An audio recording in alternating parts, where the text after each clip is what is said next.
Hello, trading is closed on August 26, 2016.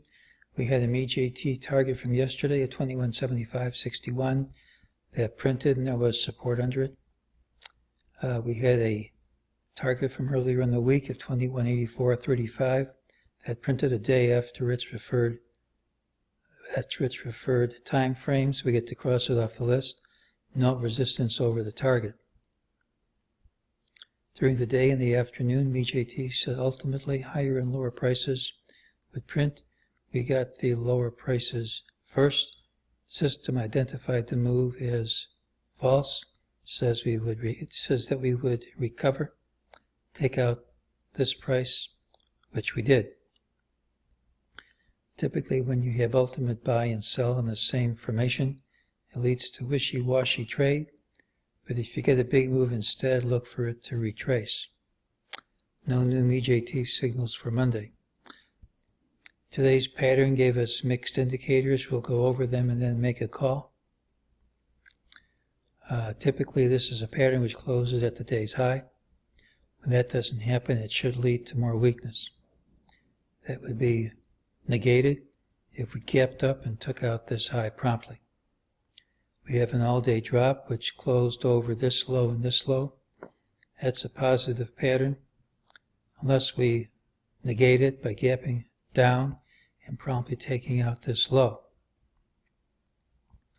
It's possible that we consolidate for a day first and have the big move on Tuesday, but I think it's more likely that we have a gap opening and promptly trade out of today's range.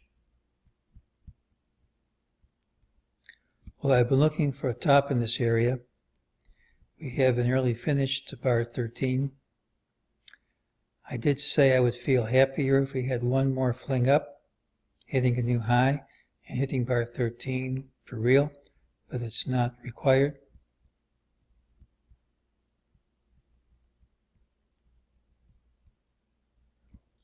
We have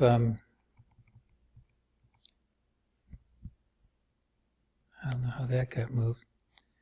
We have the third wave of the big bull ending here.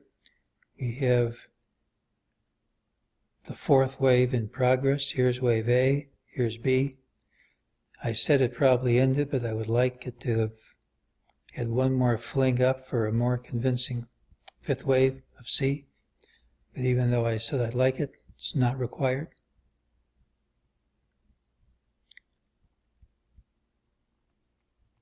This is a wave count I've been having my doubts about, in large part because breadth still has not deteriorated. But so far it seems to be working. Here's what we call the end of B. Here's 1, here's 2. Here's 1, A, B. I said yesterday it wouldn't surprise me if we had 3 more waves up. So far, here's wave 2 completed, 1, 2. That certainly looks like a third wave of some degree to me.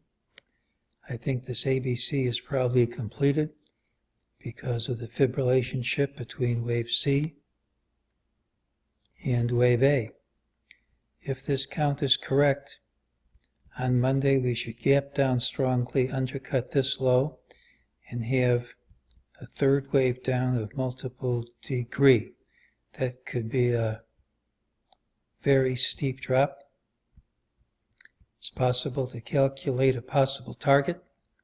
Doesn't have to print, but it gives one an idea of how steep. There's often a Fibonacci relationship between the first and third waves of a pattern. This is the end of wave 1 in red.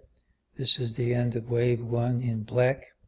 So if here's 1 and here's 2, and you draw your Fibonacci grid in red, you get possible price targets. When you set this to 38.2%, it's not quite there. Right there, 38.2%.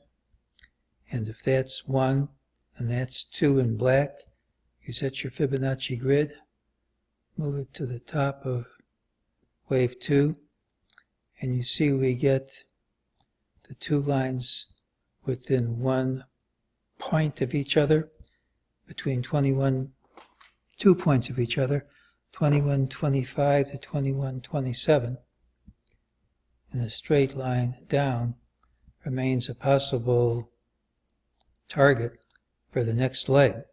And it even could be in a day, although I'm not going to predict that. If we don't get a big third wave down, then the whole count becomes extremely suspect and something else is going on. So we should know early on Monday if my interpretation has been correct. And that's today's call.